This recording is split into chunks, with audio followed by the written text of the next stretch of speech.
At its height, there were about 13,000 arcade machines across America.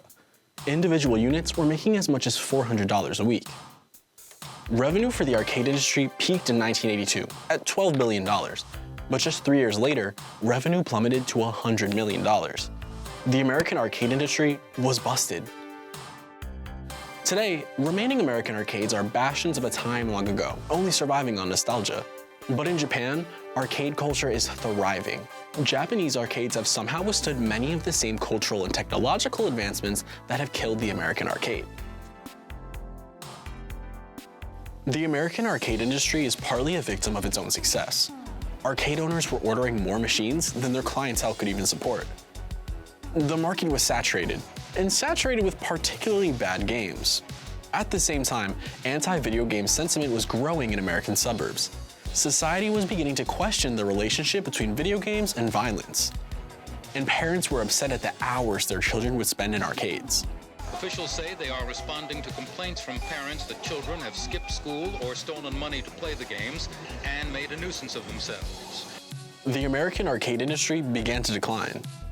And then, in 1985, will you be the one to experience the Nintendo Entertainment System? The success of Nintendo's NES marked the beginning of a new era. The American arcade was toast, but Japan faced many of these same issues. And although the Japanese arcade industry faced moments of decline, arcades remained a staple of its cities. To find out why, we have to go back to post-World War II Japan. The Japanese economic miracle is a term that marks a time of unprecedented economic growth in Japan. Economic support from the US Marshall Plan, combined with high Japanese economic involvement, sparked a technological revolution, jolting Japan up to the second largest economy in the world. One visible byproduct of this economic boom was the birthing of a thriving entertainment industry. Bowling alleys, movie theaters, and entertainment halls began springing up in Japan's cities. And then, in 1978, Space Invaders became a global phenomenon, and the arcade industry took off. Space Invaders was so popular that there were arcades solely dedicated to Space Invaders gaming cabinets. And the 100 yen game was so popular that some gaming historians often credit it with starting a coin shortage in Japan. And while American arcades were placed in small suburbs, small towns, or strip malls, Japanese arcades were strategically placed in the hearts of their biggest cities. They are hyper-visible to customers, often built near major train stations, since public transportation is so integral to Japanese culture. This gives visitors and locals opportunities to pop in, play a couple games, and still have time to get to their next train. And while the arcade boom brought arcades to large cities in Japan, even suburban and rural areas began building arcades near their train stations. But even with expertly set locations, arcades in Japan throughout the 80s and 90s faced a problem similar to American arcades. They began to carry a seedy reputation. Many of them were akin to dive bars, with low lights and small spaces. Hitoshi Hagiwara, president and CEO of Bandai Namco, stated in the Japan Times, "A lot of arcades didn't have staff or were dark with lots of shadowy corners. Incidents happened." Both in the West and in Japan, arcades were slowly gaining a negative reputation. But while this was a major factor in the decline of American arcades, Japanese arcades actively worked to overcome their dark portrayal. Sega and Bandai Namco owned arcades essentially gentrified themselves in the mid-90s, shedding those shady corners in favor of bright lights and well-staffed spaces. And while the more dive bar-esque arcades still exist to serve more niche clientele like the fighting game community, many of them went for this new and cleaner look. And these gaming centers are huge. Many have multiple floors, with each floor specializing in different types of games. You know, when you go to an arcade in Japan, it's usually multi-level, right? And you could literally start from here and it's crane games and it's pachinko machines. And then as you go up, it's dancing games, and it's almost segmented out. So you get to the top floor, like the boss level, and that's where your retro games are, right? That's where your classic 90s and 80s video games are, because people still play those in Japan. These reinvented amusement park-esque Japanese arcades are often owned by their game developers themselves, such as Sega's Akihabara buildings in Tokyo. This gives them the liberty to decide which titles to fund and which games they want to continue to invest in. Another tactic they use is to release games in arcades before at-home releases. For example, Street Fighter IV was first released in arcades in 2008, before their home release in 2009.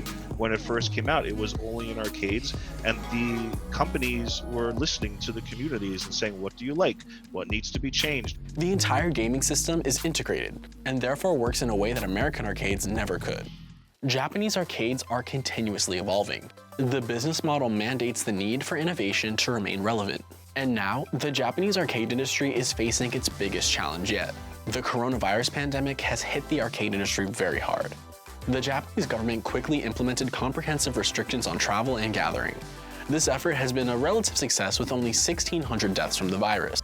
So how did the arcade industry fare? Sega's Akihabara Building 2, one of the larger arcades in Tokyo, was forced to close due to a lack of income. But others, like the famous Mikado Arcade, have been able to survive. The fighting game community came together to help Mikado pay its bills. And like they've done throughout their existence, Japanese arcades have evolved. Arcades have installed glass panels between arcade machines, or in some cases, full barriers around entire consoles. Sega Corporation is working on a system that could turn Japanese arcades into data centers that tap into the powerful CPUs and GPUs of their arcade machines to offer low latency, no lag streaming services. It's called fog gaming. Since systems in arcades are so close together physically, it lowers data travel time, with Sega optimistically predicting that they could reduce lag to less than 1 millisecond. This means that players could practice their favorite fighting games from the comfort of their own home without having to travel to the arcade. Even during a global pandemic, the industry is once again in the works to reinvent itself. While the future of the arcade industry is unclear, it's fully possible that these Japanese innovations may make a resurgence in the United States and the rest of the world. It may not be the arcade as we have seen it, be created in North America especially, but there will be some kind of new experience, right? People love the experiential model. One that isn't at all like the classic arcades of the 70s and 80s, but still an arcade in essence. Only time will tell. America has already seen a resurgence in the ways of barcades, so the public seems ready to welcome arcades back into their hearts. Thanks for watching. What's your favorite arcade game? Let us know in the comments below. And if you haven't already, hit that subscribe button and that notification bell so you know every time we post a new video.